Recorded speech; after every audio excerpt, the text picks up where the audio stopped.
Almost 99%. Yun ang mindset natin. Makapagtapos ng pag-aral, puro trabaho ng trabaho. Pagdating sa abroad, trabaho. Uuwi ng Pilipinas, magtatrabaho pa rin.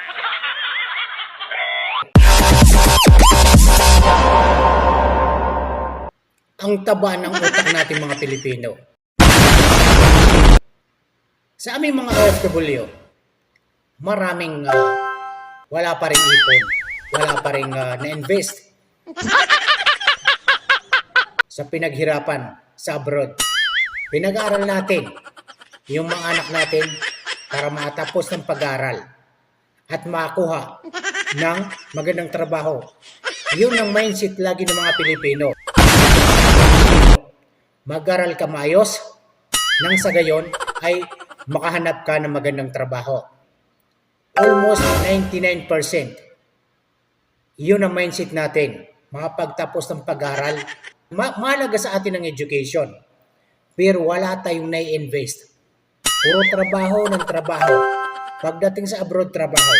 Uuwi ng Pilipinas, magtatrabaho pa rin. Yun talaga ang pinaka-mindset ng mga Pilipino na makahanap ng trabaho. Mga pinag-aralan, mga nakatapos ng kolehiyo, magandang trabaho ang nasa isip nila. Pero wala sa kanilang isipan yung pag-business. May napapansin ba kayo? O marami ba kayong nakikita na umasinso sa pagtatrabaho? Kasi ang trabaho natin, sahuran, sa amin mga OFW, kada buwan ang sahuran namin. Pagdating dyan sa Pilipinas ay kinsinas. So, marami ka ng utang, nakalista na yung babayaran mo. Nakakakwenta na yan. Kung magkano yung para kay ganito, what? Kung magkano yung para sa tindahan, lahat yung expenses natin. Lahat yan nakabudget. Oh my God! Wala kasi sa mindset natin yung paano mag-business. Sa aming mga OFW, maraming nag-for-good. Zero pa rin. Wala pa rin invest. Tumagal sa abroad, pero ganun pa rin ang buhay. Natawag lang ng abroad, pero wala pa rin invest. Kulang sa kaalaman kung paano mag-business. Sa akin lang mga kaibigan, wala rin akong karanasan sa mga business na yan. Hindi ako business-minded. Pagdating ko rito sa abroad, trabaho. Pagdating dyan sa Pilipinas, hindi mindset ko, maghanap ng trabaho. Pero, may hangganan ng pagtatrabaho. Tingnan nyo sa Pilipinas, may age limit, discrimination. Unang-una, galing kang abroad, 40 plus ka na, pataas. Hindi ka na matatanggap kasi may age limit yan, yung tinatawag na age limit discrimination. Mahirap sa ating mga OFWs na wala tayong na-invest na business natin. Puro trabaho. Pagdating sa Pilipinas, gusto mo maghanap ng trabaho, hindi ka na pwede dahil over-age ka na. No! No! No! Mas magandang buhay abroad kumpara sa Pilipinas. Malaki yung sweldo, maganda yung buhay. Pero wala sa mindset natin yung business. Na doon tayo asenso. Tingnan nyo. Ibahin natin sa mga Muslim Filipino dyan sa Pilipinas. Dyan sa Quiapo. Kung napapansin nyo, maraming mga Muslim dyan na may mga pinag-aralan. Pero hindi sila naghanap ng trabaho, mas ginusto nila yung business. Kasi nandyan yung pera. Araw-araw, kumikita ka.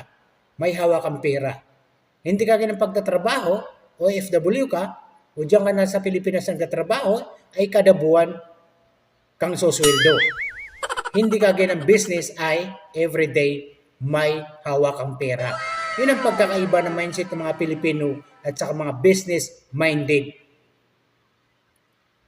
Marami sa ating mga kababayan na mga Muslim Filipino na umasinso. Nakatapos ng pag-aaral. Diyan sa Green Hills, isa pa yan. Maraming mayayaman na mga Muslim dyan.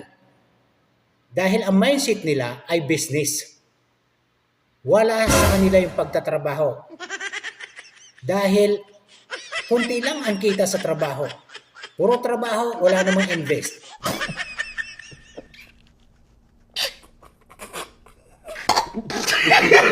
Business, may invest, may ipon. Marami kang hawak na kwarta.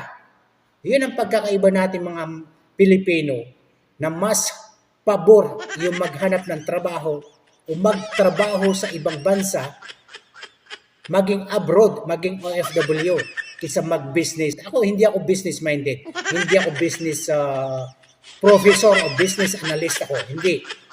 Isa rin akong hamak ng hampas lupa. Oh my God! Wala ring ipon bilang isang OFW. Pero kumpara sa may mga business, nag-umpisa sa maliit pero umaasenso. Alam mo dyan sa Kenta Market, maraming mga Muslim dyan. Dyan sa Quiapo, sa may barters, maraming mayayaman dyan. Maraming mga pinag-aralan, mga professional. Pero hindi nila pinili magtrabaho kasi kunti lang ang kita. Mag-business, nandyan ang pera. Maraming mga Muslim Filipino na umasinso dahil sa business.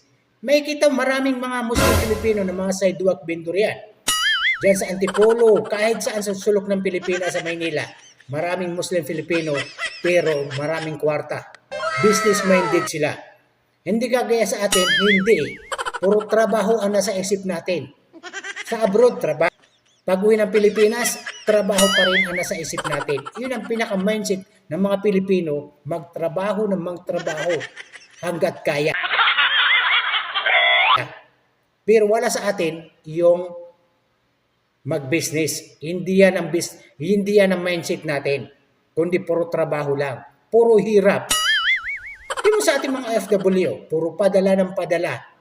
Kada buwan, padala. Hindi pa dumating na sweldo na ako yung tanayan para kanino ipapadala. Wala sa atin, sa mga Pilipinong OFW na nasa Middle East, kahit sa man sa sulok ng mundo, wala sa kanila business-minded. Puro trabaho ng trabaho. Kaya sa akin, matagal na rin ako dito sa abroad. Wala rin sa mindset ko yung pagbibusiness kasi natatakot ako sumugal. Baka mamaya, hindi ako mag-success sa aking itatayong business o sa aking paninda. Kaya yun din ang kinatatakutan natin mga Pilipino na mag-for good sa Pilipinas o magtinda, magpuhunan, pero hindi natin kayang palaguin. Kinatatakutan natin ay baka malugi na wala ka nang babalikan. Ako, natatakot din ako mag-for good sa Pilipinas. Yung benefits ko makukuha ko, okay lang naman. Pero, paano kung hindi mag-success yung aking business? Tapos, naubusan ako ng pera. Wala na akong babalikan. So, kaya tumagal rin ako sa abroad dahil puro trabaho rin ang mindset ko, hindi business. So, yun lang ang gusto kong sabihin sa ating mga Pilipino na bakit hindi natin i-try mag-business ng maliit, magpuhunan ng maliit. Baka doon tayo swertehin. Napakatagal na natin sa abroad, pagiging OFW. Pero wala pa rin tayong invest. Wala pa rin tayong ipon or business. Maraming OFW umuwi, ganun pa rin ang buhay. Luhaan pa rin. Balik sa dati, nangungupahan pa rin. Walang sariling bahay. Walang sariling negosyo. Walang ipon talaga. Kasi yun ang mindset natin, hindi natin pinaglalaanan yung future natin. Iniisip lang natin yung ngayon. Paano mapasa yung pamilya? Yung padala mo buwan-buwan, dapat hindi magkulang. Pero yun dyan sa Pilipinas din kasi, hindi rin nila binabudget, hindi rin nila iniisip na dapat mag-ipon. Hindi naman panghabang buhay ang trabaho ng mister niya o tatay niya. Pagiging OFW, ito ay pansamantala lang itong trabaho, ang pagiging OFW. Darating din yung araw na magre-resign ka rin. Paano kung wala kang invest? So, mga kaibigan, ang payo ko lang sa atin, mag-ipon at mag-invest ng business natin kahit maliit. Baka doon tayo swertehin. Mga Muslim Filipinos, dyan sa Quiapo, dyan sa Green Hills, umaasinso yan dahil sa business. Business-minded sila. Parang mga Chinese, business-minded. Magaling sila humawak ng pera. Marunong sila maglaro. Paano paikutin? Paano palaguin ang kanilang pera? Pero sa atin kasi, hindi. Bill mo kun yan. Sosyalista tayo.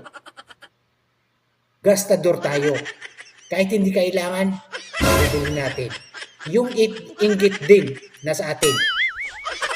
Pag may nakita kang bagong gadget, bagong sapatos, bagong damit, kailangan makabili ka rin. Yun ang mindset ng mga Pilipino na dapat natin baguhin. Yung mga Chinese, magaling humawak, mayayaman, mapipira. Hindi naman ganong kagandahan ng mga pananamit. Pero sa atin kasi, maluho tayo mga Pilipino kaya wala sa mindset natin yung mag-business. Paano tayo umasinso?